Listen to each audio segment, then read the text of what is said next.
Okay, looks like we are live. Let me really quick before I introduce our my next guest is to I have always have to make sure that Facebook is able to see it on my page. That way you're able to share. Clicking on a share. And I'll try to tag you real quick. There we are.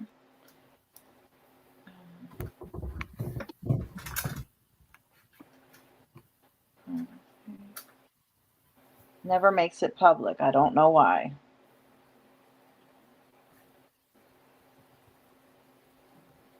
All right, so it's okay. Now we in there. And we're finally here. Oh my gosh. Like, all right. So I don't want to waste any time. You guys, this is minister and mentor Sheila Campbell. She has been a part of my life, like I was explaining in the first feed, that I started going to church as an adult because you guys know I was in a my father was a pastor and I was under his ministry, and now as an adult, when I started to take accountability for my salvation and things like that, my personal walk with God, um, I I was about 24 years old. Now, Sheila, I think that puts me in late teen. Let me see when I started going there. Probably in 1991. Let me see. I should have did the math before I did this. I'll pull up my It was calculator. 2001, Okay. right? So how long have you been going to the to your church? Probably about 26 years. Right. So Yeah. you were already there when I was there then, right? Yeah. Yeah, I believe So so. okay. And the only thing I don't know is that did you all were you always on the praise team or always on when you first started serving or So I think I got on the praise team. So I went to church there for about a year and a half before I actually joined, because I had come from another church and I had been at my other church. Was never a church hopper. So I had been in my other church for about 12 years, 15 years, and then I left, and there was a minister that I followed who was attending, who was ministering at Living Faith for uh, as a visitor, and my mother invited me there, and we both just went as a visitor, and I okay. just continued to go as a visitor for Mm-hmm. about a year and a half, and then I finally did join, but I didn't join the praise team right away. I forget what ministry I served in first, but then I eventually joined the praise and worship team. So that's where I met her. I wasn't there, but like maybe 6 months, and I started on as part of the band because I played the congas. You remember I, that? I vaguely, now that you say it, vaguely. Well, that's okay. That'll be something new that my viewers will know. Yeah, I used to play the percussions at every church I was ever at. So that's where I started. And then eventually, the choir, and then the praise team, and then here you have it.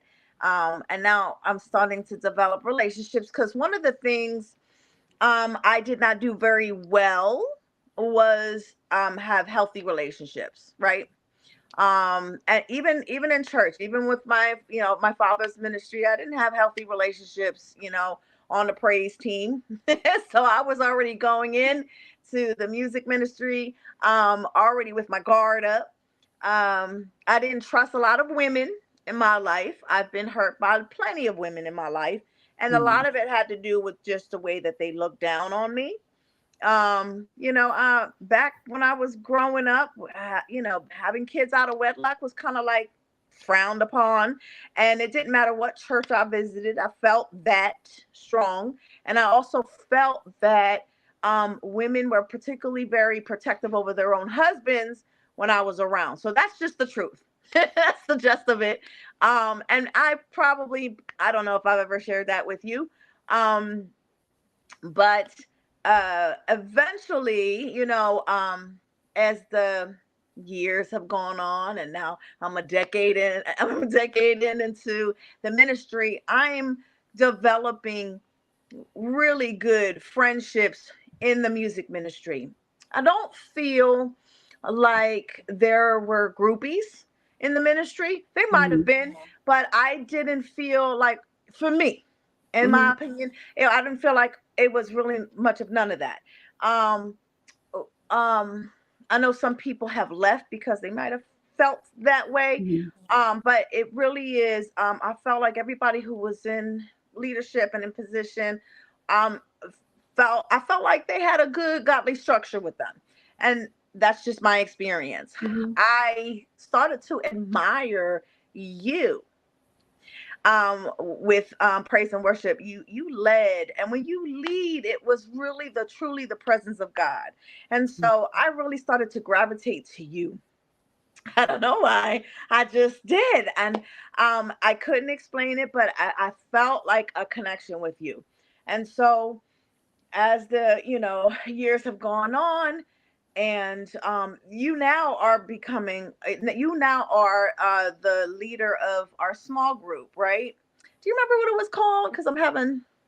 I don't know, but I want to step back for a quick Okay, minute go ahead. because I want to it's interesting. First of all, I just want to ask one question, and I wanted to Okay. ask as it related to you saying you felt like you never developed relationships with women because you felt like they were judging you. Were you sure they were judging you, or were you judging yourself and therefore projecting? So it could be a little bit of both. I've never Okay. really sat down to really digest it. You know what I Mm-hmm. mean? But when I think it's so important to belong to a church, Mm-hmm. so that you can, first of all, get spiritually fed. And as long as you're being spiritually fed, I think the rest, the relationships, will follow thereafter. Those were just my experiences. Okay. And so it's when I came to living faith, it was a traumatic difference. It was. Mm-hmm. So I will never that away from living faith at all. They were a loving church. Um, I felt loved, right? Mm-hmm. That's different from going to church, being under submission of a family church, you know what I mean, where there is jealousy. I mean, it's clear jealousy. And Okay. then there's also going to other, after that whole, that whole situation with my father, I'm trying to find a church, so I can get rooted. But that was the experience that I had. Okay. The women never came to me. It was Okay. always the men that greeted me. Of course. But um I didn't belong there. I Mm-hmm. felt like that this wasn't it. So I didn't go to church for many years. Okay. Until now I'm about 24 years old, and my Mm-hmm. mother was going to live in faith, and she kept saying, hey, giving me the invite, praying for me because I was in an abusive relationship, and you know what I mean? So it just, God was swifting me, in the right direction, even though I was being stubborn. But that's my experience. So I definitely came in with being unapproachable. So that Okay. developed over, amount of years that happened while I was, going to another church. So if you stay consistent in a culture, it'll change. Like Right. everything Right. around you will change.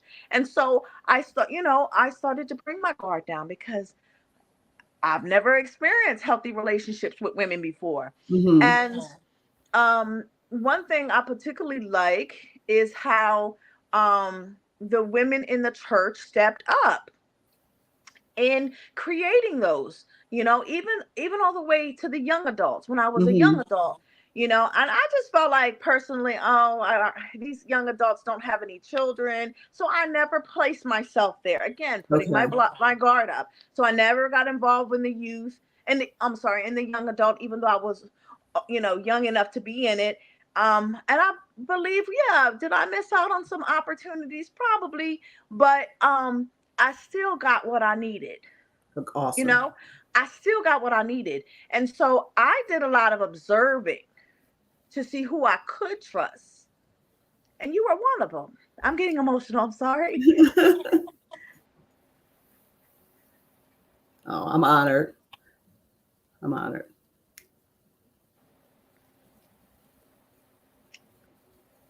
I thought I was gonna be good, Sheila. You were one of them.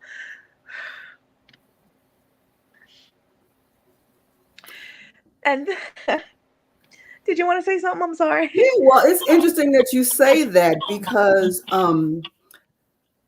my experience with the relationships that I ultimately ultimately get past surface level has been that initially the people didn't think I was approachable. And I've heard that so often. And I always, when I hear things frequently, I like to really sit back and examine myself because that's the first, I don't want to be that way. So it's interesting that you say that because most of the people that I ultimately did develop strong relationships with said, I didn't initially want to be in relationship with you because you didn't come across as approachable. And I'm like, well, what am I doing? I'm trying to be approachable. And so it's interesting to hear another side of that, if you will. So, I listen. I've had people say that about you, but Hmm. I always said, I don't know. I don't see it. I don't Hmm. see it. But I think people don't give people a chance, Hmm. and they don't observe, and so they're given, even in a slight, like, I never take somebody's look anymore personal, because I don't know what is going on in their mind, and they might Hmm. have been looking at me but not really focused on it was me, and then the look was for something totally different. So Hmm. I have personally done that, and that's why Hmm. people have said to me, I wasn't approachable, but I was very standoffish with women because I didn't trust women. So Okay. I didn't even know, matter of fact, can I be honest with you? I didn't know I wanted to do a free flow with you, Hmm. but as I'm sitting here, the Holy Spirit is just dropping a lot of things as to how I even why, because I was asking myself what were the things that got me, that wasn't I was inspired by, and it was just, can I the complete honest was that you were consistent of being yourself. Okay. I don't know if women realize that if you are consistent of just being your natural self, that will reflect bigger than the fake or the act that we do Hmm. sometimes, to let people know that, hey, I'm doing just fine, when people ask us if we're fine. And sometimes, just being honest. And I Okay. felt like you were always honest.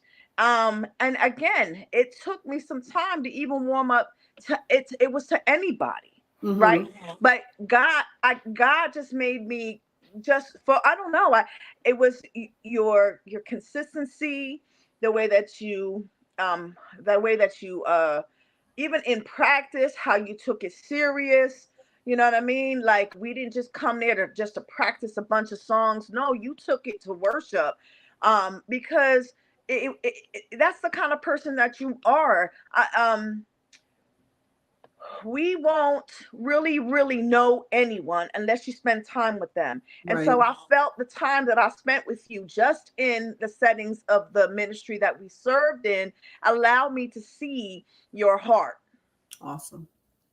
So, with that being said, you probably won't find that in the workforce, because you have to put on a work hat. And Hmm. so it's all about business. And when people see people at, oh God, this is so good. When people look at, people in the workforce, they create this facade that the people that you work with are your friends, and they're not, right? At any given point, they'll turn you in. Hmm. You Hmm. know what I mean? Just to Hmm. save their position or their Hmm. skin. So let's just be real about that. It's just a facade. You just work with these people. So you have to learn how to separate those things. And these are things that I was learning as I was adulting, as I was getting older in age. And then, you know, we were all in the same, cell group. And then we no longer had our cell group leader, and then you became our leader. She Right. recommended you. And when Hmm. she said you, I was like, yes, like, this is my wow, like this Oh, is the praise person God. I admire. Like I couldn't have gotten somebody even better. Like I was just thrilled. And so then I felt like our relationship was just getting even stronger because now I trust you at this point. I'm telling you what's going on in my life. You're giving me the greatest advice, that God, has bestowed upon you to give me. And then it just comes with all of the experiences that you have. And so that's a blessing because we go through our experiences and we don't even realize why we go through them, but they're to help somebody else. I always Right, have believed right. that. And so I believe that you were a woman of stature, a woman of virtue, a woman that was consistent and didn't waver. And that's what I loved about you. And people who don't waver are real. Hmm. Another thing that people need to see in a good mentor is that she was not biased. Even though Hmm. I might to her have been, she might have been fond of me. She was never biased. And anytime I sat there and I might have complained about one of my children, she focused on me, on Hmm. how I reacted to something as opposed to agreeing with me. She's not like that. She will tell you straight up, upfront and personal about you. It was never about my children. She always made sure that I was reflecting about myself. And that's Hmm. something that I had to learn from. I learned from you, being Okay. able to look at myself and be able to be self reflecting. I owe that to you. Now, I talk about, and many times when I was talking about parent accountability, how important it is to self reflect. Right. I can that is a testament of you and how you always challenged me to look at myself because at the end of the day, they're children. And who Yeah. are they supposed to learn from? They're supposed to learn from me, Right. right? I'm supposed to have the answers. And if I don't have the answers, I go to God for the answers. And if I'm for some reason not hearing God, you kept saying, well, what is it that you're doing with Hmm. your lifeline? Hmm. You help me accountable for who I am today.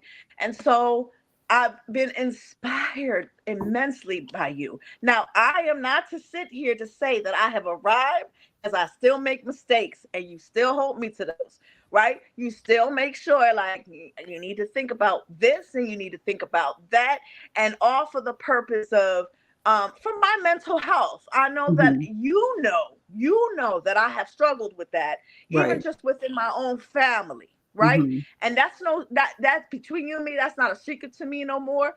um I'm not leaving that out as a secret. This is to tell, let everybody know that how important you are in my life, and how important it is to have a mentor, someone that's willing to really step with you all the step of the way. But then there's times where mentors have to make decisions, and they're like, "You're not listening." So, with that being said, has there ever been a time where you felt like, "All right, I have to kind of like." Maybe not so much because you're not stepping away because Hmm. you're Micah's godmother. But has there ever been a time where you felt like I just wasn't getting it? I think there's been times when I know I'm not getting it. So, so of I'll course, say she yeah, self-reflects, y'all. She self-reflects, y'all. so absolutely, absolutely. So, I mean, the only thing I can do is just make sure that to the best of my ability, when I'm reflecting on myself, when I'm speaking with other people, is to give them what I believe God is saying. Hmm. And if I don't know what God is saying, then I may come back and say, I don't know. Let's Hmm. pray about this. But I mean, I don't know. My goal is to always just help people reflect on finding God for themselves and being able to Yeah. seek the answer for God Hmm. That's you. for themselves. And that's my goal. And sometimes I've even done this with friends where I say, you don't want to hear what I have to say because you're going to get Sheila's opinion, you're not going to get God's opinion. So I don't want to talk to you as a Mm-hmm. girlfriend. This particular situation is too deep, and you need to hear from God, not from me. Because I Mm. probably wouldn't have did the same thing that I'm telling you God is telling you to do. That's one So thing you do say. yeah, It's just like, mm-mm, but what is God saying? yeah, You yeah, quickly, but what is God saying? I can tell you what I absolutely, think, but what is God absolutely. saying? Because I And don't you're want to so get in trouble. I don't want to get in trouble with God giving you my opinion. Because we, all of us, our lives would be jacked up. And they already have been jacked up as a result of us doing what we believe we should be doing, as opposed to asking the Father what He wants us to do. that's right. So Ultimately, He's our maker, and He's the only one that knows us. that's right. That's right. And no So, matter how long you've known me, and you could probably give your own personal opinion of me, you mm, always make sure that I go to God. He's the absolutely, first and foremost, the person I need to go to, the absolutely, individual I need to go to. So kind of absolutely. go back, I think you were saying how do you think that I projected a lot of things on me? Now that I'm thinking about it, even now, even longer, I was an angry woman. Okay, I came to that church very angry because I had just been going angry but tired, okay, right? Angry but tired. So I've had plenty of people say the same thing about me, that I mm, wasn't approachable. I I, okay. I probably did many, like I couldn't control my face half the time. I do a lot better job of it now. Now that I have some experience and also some patience. I didn't always have the best patience, but like I was explaining, that it's so important to have some sort of lifeline, and it's important to know what church that you go to. Make sure that you're spiritually growing. That was the biggest thing for me. I realized that I was growing as an adult mother, and I realized and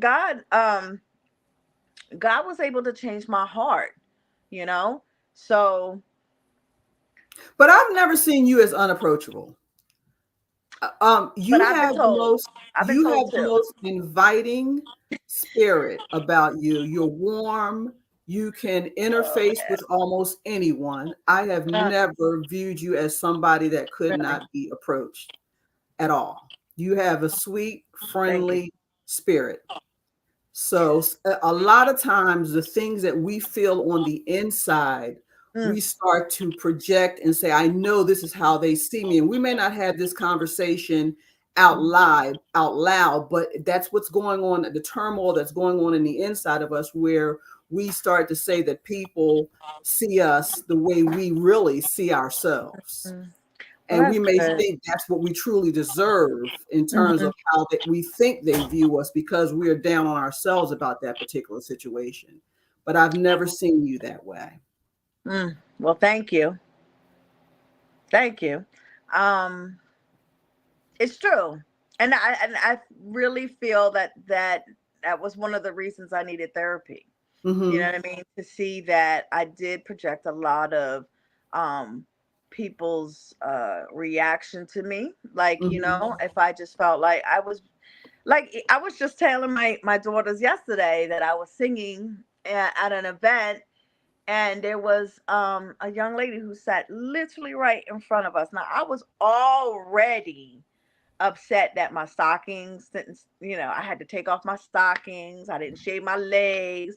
And thank God thank God my dress was long enough, but I had a small little slit. And so I Hmm. was holding the slit together. But I particularly felt like she was like making fun of my shoes. So Hmm. I was like bothered by it, but at the same time, not bothered by it. Like I was trying to fight it not bothering me. But I Hmm. said, women, y'all be so mean sometimes. So Y'all be so mean. what about her that made you think she was looking at your shoes? Well, she kept looking down at my feet, Okay. right? But what was strange to me, that even though she was, what I mean, laughing and looking at him and all that, she kept it to herself, because the whole party that she was with wasn't even paying attention to her. And Hmm. it didn't make any sense. I'm like, God, why am I seeing this? Why So am I seeing this? could there have been another reason that she was looking at your Of feet? course, there's always I wasn't in her head. So that's just Hmm. how I felt, Hmm. right? Hmm. I don't know. She made it pretty obvious. I don't know. Mm-hmm, Some things mm-hmm. are just obvious to me, but it's not even important. Okay. But I know that I do I think struggle it with is, it. I think it is important. And I think it's important not necessarily because of that specific incident, but that then starts to show us stuff about ourselves. Years Mm, ago, I took this true. training course, and I never forget this. They said there is what happens, and then there's our story about what happens. Okay. And most of the time, unless we get a chance to ask a person, it's more reflective of our story about what happened. So you feel as a possibility because I was so already conscious of the way that I was looking that okay, I get it. So It's even now, it's always our story until mm, we hear the other person's story. so even now, she Hmm. checking me.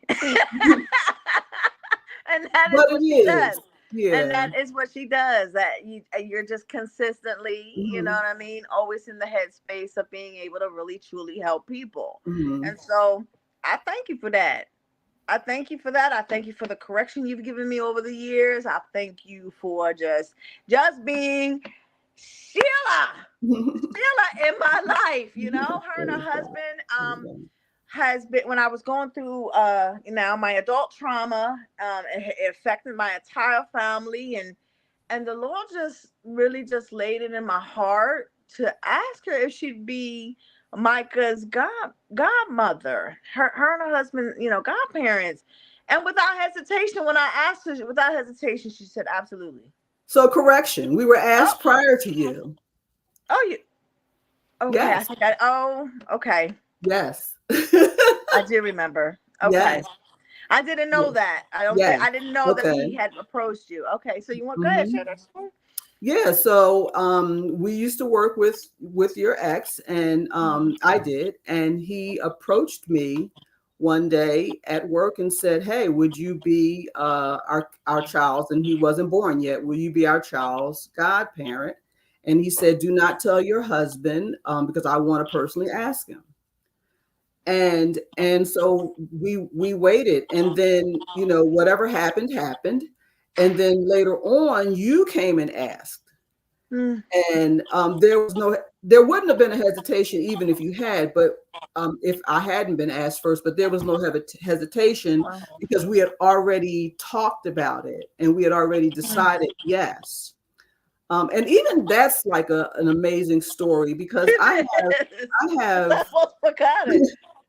I have two other godchildren, both adults, a boy and a girl, and I had a third who she passed away. She was actually my cousin and my goddaughter. Mm, Um, and outside of my family being asked, my other two godchildren, which I find amazing, was that the two people who asked at that time I wasn't married when I was asked to be their godparent. Um, mhm, the two people that asked, I wasn't particularly intimately close with them. I was mm, very friendly, obviously, but there was not an intimate kind of conversation. We didn't have a really, truly intimate relationship, but those relationships got birthed out of me being their godparents. So mm, I just think I find it funny that that situation is similar to that because I didn't have an intimate, not a truly intimate relationship with yeah. you guys at that particular point, although you more so than. So Mhm, yeah, so yes, there was no hesitation because we had already decided that's what we wanted to do. mm. And to be honest with you, after my first two godchildren, who are now adults, I said to my husband, I don't want to be anybody else's godparent because I take it, that we take Yeah, it you extremely serious. seriously. That's not something we Seriously. play with. Yes. Um, So I thank so you. yeah. I absolutely thank you. I thank you. You guys have been the support that I needed, the true support that I needed, especially from Micah. Hmm. Especially, he was just so innocent in all of this. He was only 8 months, when the whole story hit the fan, and My life was turned upside down, and the support that I got for him was truly, truly amazing. Truly amazing. He's on crutches now, Mm-hmm. and all I had to do was call and say, "Hey, I want to start taking him to school. Do you think you guys can help out with picking up?" They were like, "Yup." That's a, Dr. D always saying, "Yup, I got it." He's been very much a part of my life, and Micah's life, and I couldn't. I Oh man, I mean, I'd make it, but not nearly without the support with you guys. So thank you for stepping up, for Micah, and being there for him. And I don't think it was an accident. You know how God No, is. You know what it I was mean. He not an makes things accident. all he works out all things, and he works them out for our good. It was For His not an glory. accident. That is my baby, and I don't know what I would do without him. So Well, neither he one. was who I needed in the time that I was Mm-hmm. struggling. Mm-hmm. He was who we all needed. And I did a post about him, that he saved us. Mm-hmm. He saved me. Cuz I don't Mm-hmm. know what happened there, but mentally I was not well. Mm-hmm. I had to get well. But he was the Okay. distraction that I needed. Right. Um he was He's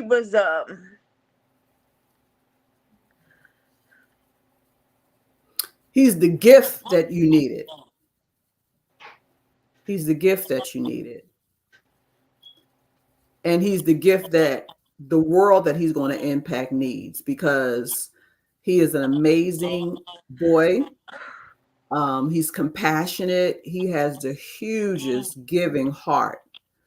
Um, it's funny because I can be a little stoic, and me and all of my stoicism, if that's a word, have three godchildren that are all extremely loving and sensitive. So I thought that's kind of like a joke on me, because you think everybody's I'm like, every last one of them are loving and sensitive, and I'm their godmother. So yeah, he's absolutely precious. I he thank God. is. He went to the game today with his crutches. Of course, he didn't play, but he was there for more support. He was just like RJ on the sidelines as a second coach. It was just so great to see. He's really getting it. Like, oh my God, this thing with RJ and becoming his brother's coach. It was just like it was what he needed. It was really what he needed. So he takes it serious, and so we're still working on his rhythm out there. But he's doing really good, way better than any other coaches coached him. And he's getting the game. Hey, that's all we can ask for, that he grows every season. Right. Um, One thing, we've been approached to be travel coaches. That's how well, RJ and I are doing. For a group of rec kids that half of them has never played before. So that's a testament to RJ and his training. And Eli, he's helped too. And so it's so beautiful to see the boys kind of working together.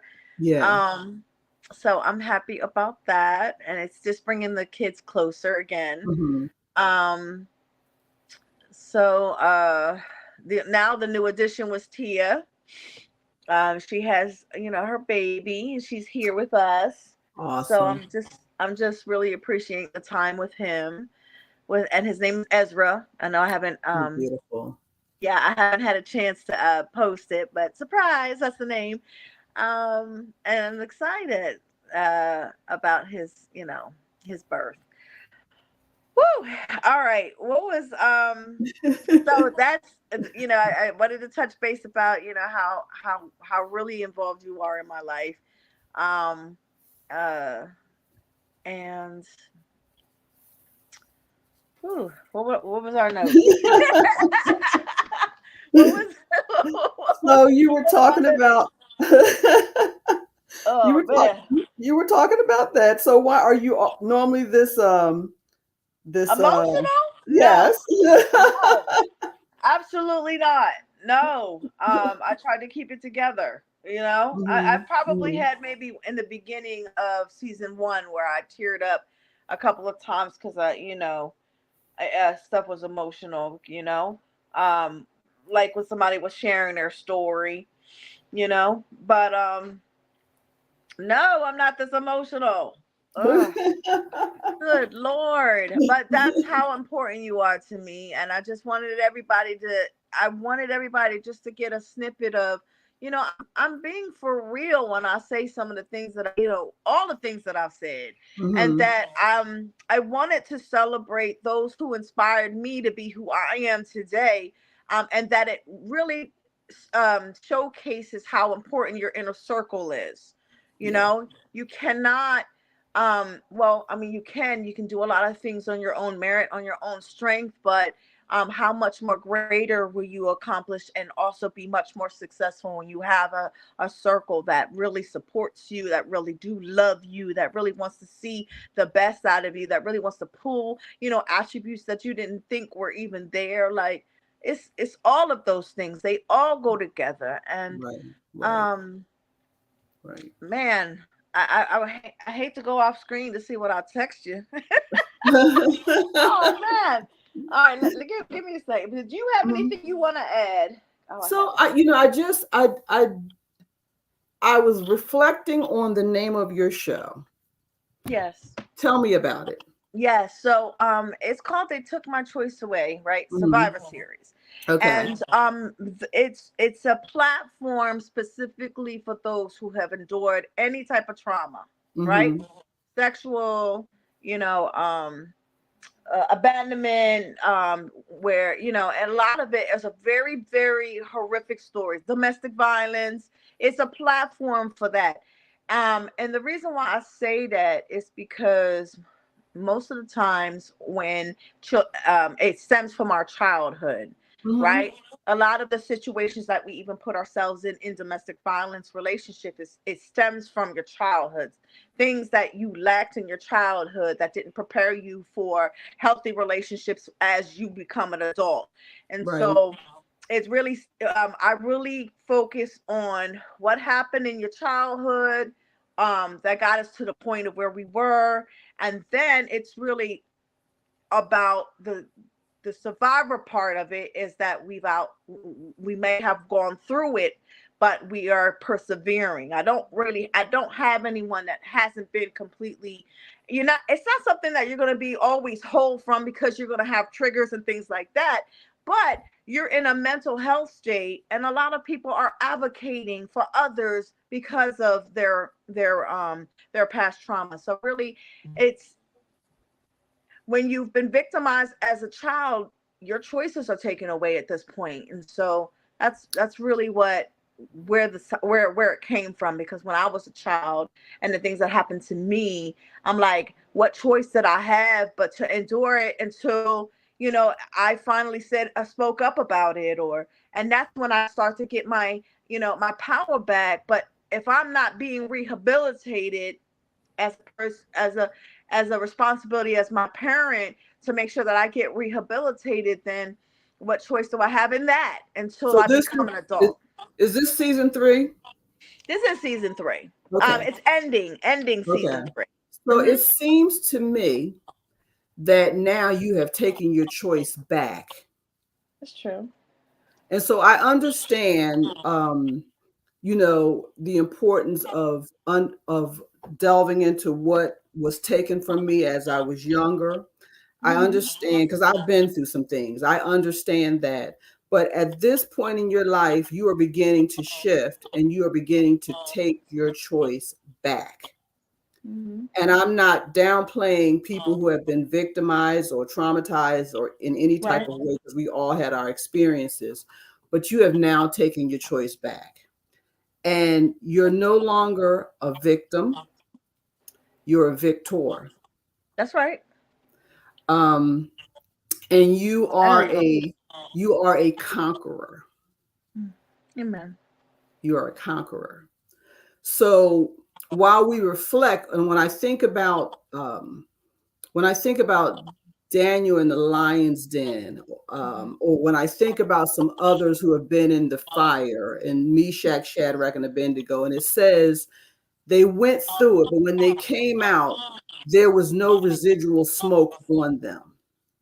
Mhm.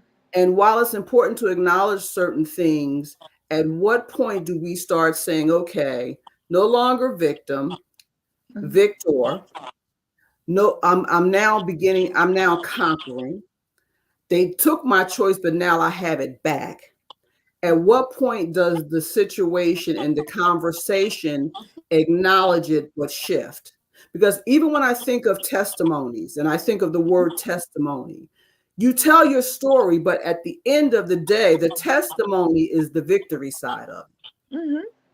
That's And true. so, so at what point do we start to say, um, how do I shift that conversation so that my mindset will shift and I don't keep on rehearsing cycles?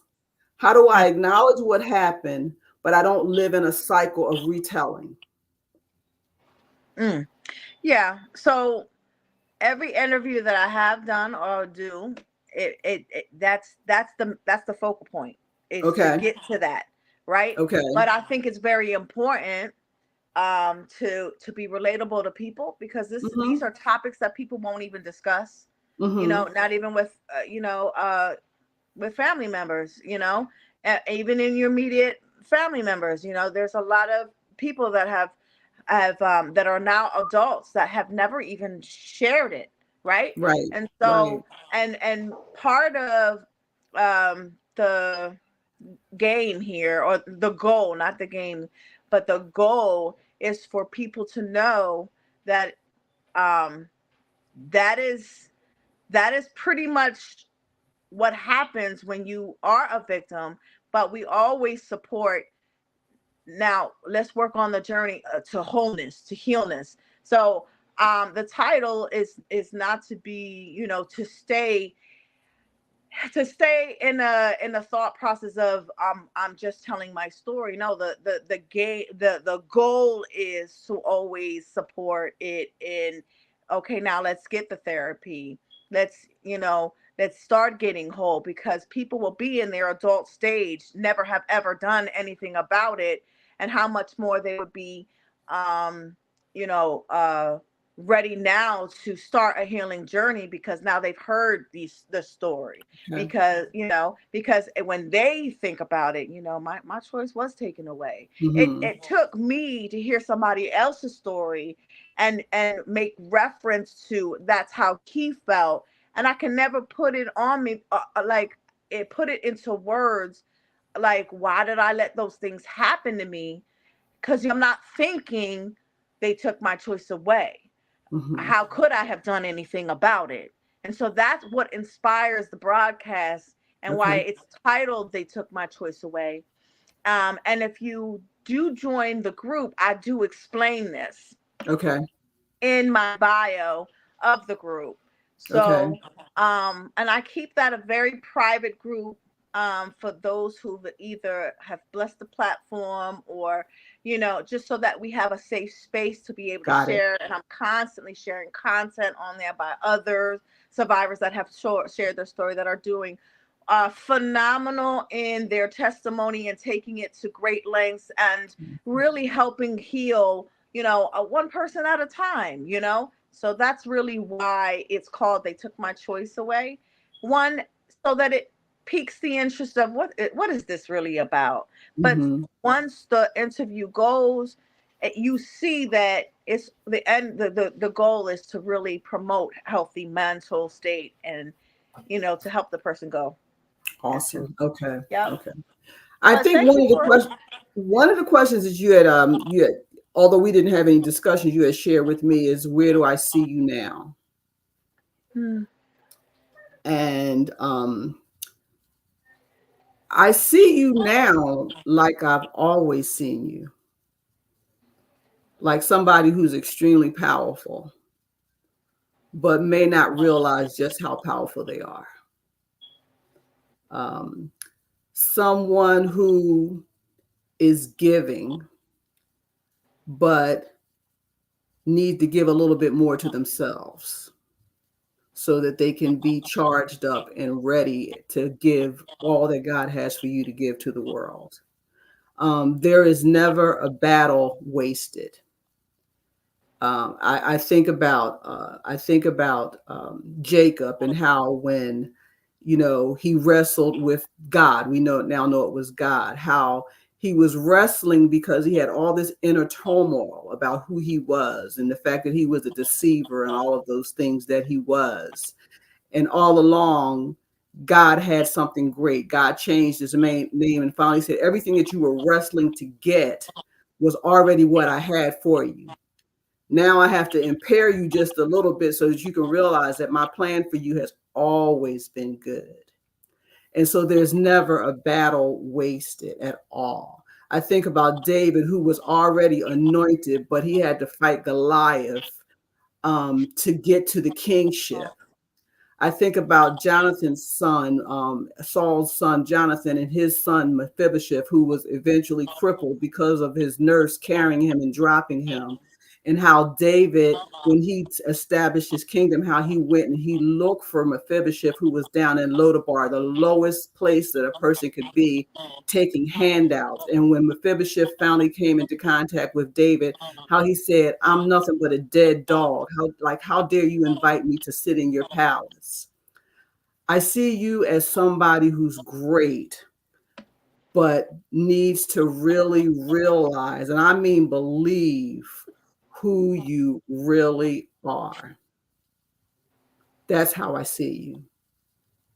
And once you get a true revelation of who you are, nothing's going to be able to stop you. Nothing. So my prayer for you is that you begin to see, truly see, the greatness on the inside of you, and that you don't have to accept cycles that continue to appear. You don't have to accept those. Amen. You're a cycle breaker. Amen. That's who you are.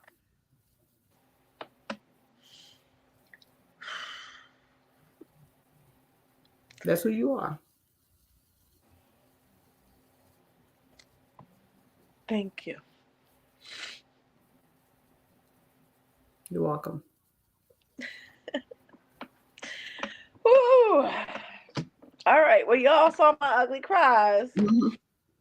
Um,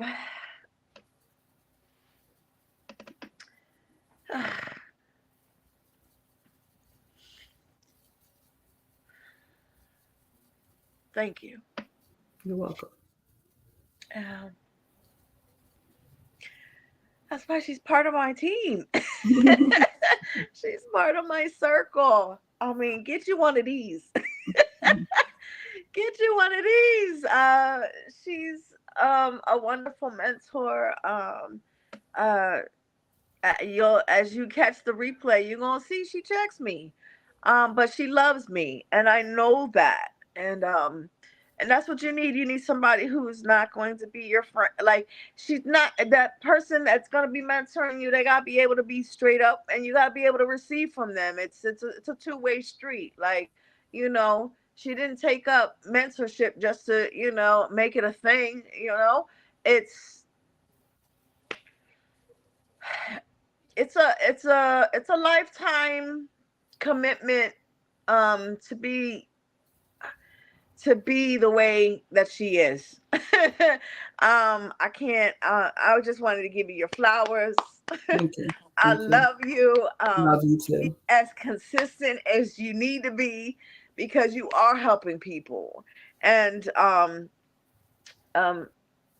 this was such a good interview. Thank you. Thank you It's for not really having supposed to be an interview, but it was like just a great conversation. me.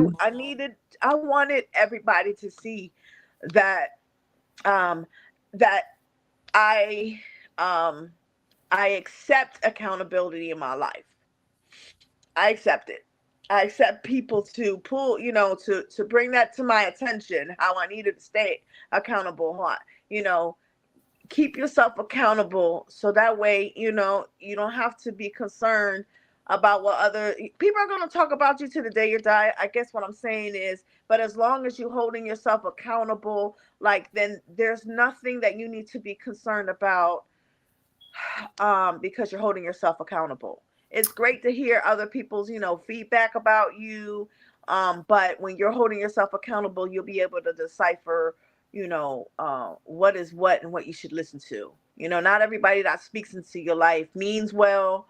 Um, and just because, they've been positive in your life before doesn't mean they're the right fit to be, mentoring you. Um, and also there's also therapy. You Mhm. need to have somebody who's not biased, that will give you the medical attention that you need mentally. I know, I'm getting ready to have my therapist on the 25th come out, so that you can understand, the part that you need to play, in your mental health. It's going to be a continue walk. I'm never gonna, like, ever think that, ever play downplay therapy, because at any moment I'll need to pick it back up again.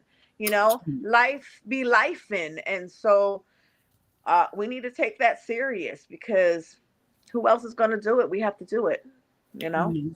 Amen.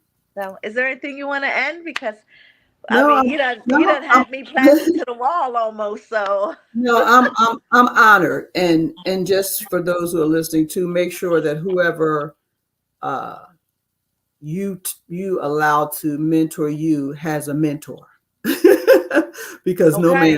no man's an island. Mm. No man's an island. I mean, that's Yeah. good right there. Everyone should be holding someone in Yes, your life and helping you hold yourself accountable. absolutely, absolutely. Because the enemy uses, to, attack our mind, and making us think that the way that we thinking is correct, and sometimes we just need help with that. Yeah. Sometimes, it's the lack of accountability that we Yes. have, that we continue to put ourselves in the same cycles, as she says, you know what I mean, as she speaks of, that we put ourselves in. And family will be the number one reason why we're continuing to stay in cycles, and that is something that I struggle with. And and partly because, they came from me. Or I came from them, and so it, it just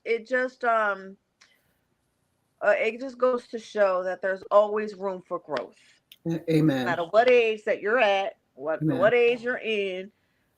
We we need help. Yeah. Agreed. Mhm. Need Agreed. help. God be wanting to help us, but sometimes we don't tune our ear to Him, or we don't stay still. And that was some of the things that I struggled with as a young adult. Just not just stand still until you hear. You And know, we have to be willing to do the work. that's As true. believers, a lot of times Jesus wants us to do the work. Hmm. So a lot of times we think it's just faith, but the Bible says faith Without, along with works, mm, right? yeah, That's what faith faith is. without works is Faith dead. without works does not work. So, but I All appreciate you right. having me on. This was an honor. I couldn't believe you said yes, but I don't know what I was expecting. You know what I mean? Like, I don't know, because everybody's busy, and then who does a live for this kind of sort of thing? I don't know. I just wanted to highlight who was important in my life, and boom, there it is. Thank you. Thank you so Minister much. Sheila Campbell, y'all. I Thank get you. you one of these right here. Love you. Love you back. Okay. All right. Bye Bye bye. bye.